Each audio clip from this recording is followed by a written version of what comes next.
Hello friends, இன்னைக்கு வீடியோவில் என்ன பார்க்க போறோம்னா வேஸ்ட் திங்ஸ் வச்சு சூப்பரான டிப்ஸ் அண்ட் ரிவ்யூஸ் தான் பார்க்க போகிறோம். வீடியோவை ஸ்கிப் பண்ணாமல் ஃபுல்லாக பாருங்கள். நம்ம சேனலை இப்போ தான் ஃபஸ்ட் டைம் பார்க்குறீங்கன்னா நம்ம சேனலுக்கு சப்ஸ்கிரைப் பண்ணிவிடுங்க. கூடவே பெல் பட்டனை ப்ரெஸ் பண்ணுங்கள். இந்த வீடியோ உங்களுக்கு பிடிச்சிருந்ததுன்னா உங்கள் ஃப்ரெண்ட்ஸ் அண்ட் ஃபேமிலிக்கு ஷேர் பண்ணுங்கள். ஃபர்ஸ்ட் டிப், இந்த மாதிரி டேப்பில் நம்ம வாங்கி யூஸ் பண்ணுவோம். காலி ஆயிடுச்சுன்னா இந்த பிளாஸ்டிக்கை வேஸ்ட்டாக தூக்கி போட்டுருவோம். இந்த மாதிரி ஹோல்ஸ் இருக்கிற ரிங்காக நான் ஒன்று எடுத்துக்கிறேன். என்கிட்ட காலியான டேப் ஒன்று இருக்குது பாருங்கள். இதில் ஹோல்ஸ் இருக்குது. இதில் பார்த்திங்கன்னா காலி ஆகிடுச்சு பாருங்கள். இந்த மாதிரி இருக்குது. இப்போ இது கூடவே நான் ஹேர் பின் தான் எடுத்திருக்கேன். இந்த மாதிரி நம்ம ஹேர் பின்லாம் யூஸ் பண்ணுவோம் பார்த்திங்களா. யூஸ் பண்ணதுக்கப்புறமா இந்த மாதிரி நீங்கி இருக்கும். இது போல் வேஸ்ட்டானதை இது பாருங்கள், இந்த மாதிரி நீட் ஆக்கிக்கிறேன். இந்த மாதிரி நீட் ஆக்கிட்டு எஸ்ஊக்கு மாதிரி வளைச்சி எடுத்துக்கிறேன். நம்ம கையிலே வளைக்கலாம், ஈஸியாக வளைக்க முடியும். இந்த மாதிரி எஸ்ஊக்கு மாதிரி நான் வளைச்சி எடுத்துக்கிட்டேன். இங்கே பாருங்கள், இந்த மாதிரி நம்மளுக்கு எவ்வளோ வேணுமோ அவ்வளோ எடுத்துக்கலாம். நான் ஒரு 3 எஸ்ஊக்கு வளைச்சி எடுத்திருக்கேன்.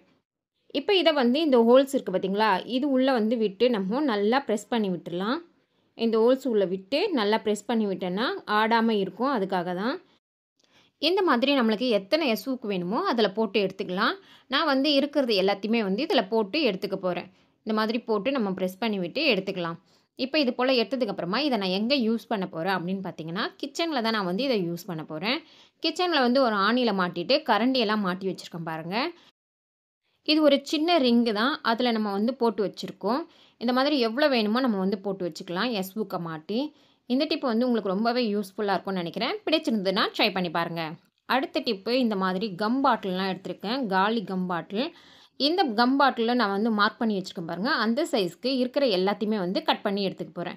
இந்த மாதிரி கட் பண்ணி எடுத்ததுக்கப்புறமா இது போல் ஒரு அட்டை ஒன்று எடுத்திருக்கேன். இந்த அட்டையை ரவுண்டு சைஸ்க்கு கட் பண்ணி அதில் இதெல்லாம் வச்சு நான் ஒட்டி எடுத்துக்க போகிறேன்.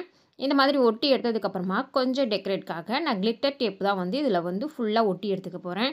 இன்னும் கொஞ்சம் அழகுபடுத்துறதுக்காக நான் லேஸ் மேலே மட்டும் வச்சு ஒட்டி எடுத்துக்க போகிறேன். இதில் பார்த்திங்கன்னா டெக்கரேட் பண்ணுறதெல்லாம் உங்களுடைய சாய்ஸ் தான். நான் லேஸ் ஒட்டினா கொஞ்சம் அழகாக இருக்கும்னு ஒட்டிக்கிறேன்.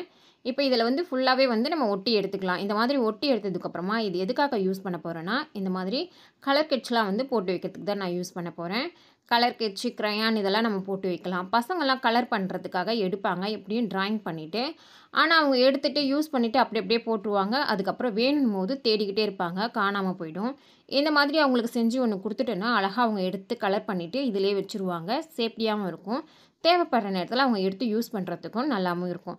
இந்த டிப்பு உங்களுக்கு யூஸ்ஃபுல்லாக இருக்கும்னு நினைக்கிறேன். பிடிச்சிருந்ததுன்னா ட்ரை பண்ணி பாருங்கள். அடுத்த டிப்பு, இந்த மாதிரி வளையல்லாம் நம்ம போடணுன்னு ஆசைப்படுவோம். ஆனால் நம்ம கையில் போட்டுக்கிட்டு துணி துவைக்கிறதுக்கோ இல்லை பாத்திரம் தேய்க்கிறதோ ரொம்பவே கஷ்டம். இந்த மாதிரி பாத்திரத்தில் தேய்க்கும் போது அதில் படும், துணி துவைக்கும் போது தரையில் பட்டு சீக்கிரமாக உடஞ்சிரும். அதுக்கான டிப்பு தான் இது. இது போல் ஒரு ரப்பர் பேண்ட் ஒன்று எடுத்திருக்கேன். இந்த ரப்பர் பேண்டை இந்த இடத்துல நான் போட்டுக்கிறேன் பாருங்கள். வளையலை கொஞ்சம் தள்ளி விட்டுட்டு இங்கே போட்டுக்கலாம். இப்போ என்ன ஆனாலும் அந்த ரப்பர் பேண்டை தாண்டி இந்த வளையல் வராது. இந்த ரப்பர் பேண்ட் பார்த்திங்கன்னா கொஞ்சம் தடிசாக எடுத்துக்கோங்க. அப்போ தான் இந்த வளையல் ரப்பர் பேண்டை தாண்டி வெளியே வராது. இந்த மாதிரி துணி துவைக்கும் போது தான் இந்த வளையல் இங்கே வரதுனால தான் நம்மளுக்கு உடையுது. இந்த ரப்பர் பேண்ட் போட்டிருக்கனால அதை தாண்டி வளையல் வரப்போகிறது இல்லை. அதனால வளையலும் உடையாது. அதனால நம்மளுக்கு வளையல் சேஃப்டியாகவும் இருக்கும். இந்த டிப் பிடிச்சிருந்ததுன்னா ட்ரை பண்ணி பாருங்கள். நான் சொன்ன டிப்ஸ்லாம் உங்களுக்கு யூஸ்ஃபுல்லாக இருக்கும்னு நினைக்கிறேன். இதே மாதிரி வேறு ஒரு வீடியோவில் உங்களை சந்திக்கிறேன். தேங்க்யூ ஃபார் வாட்சிங்.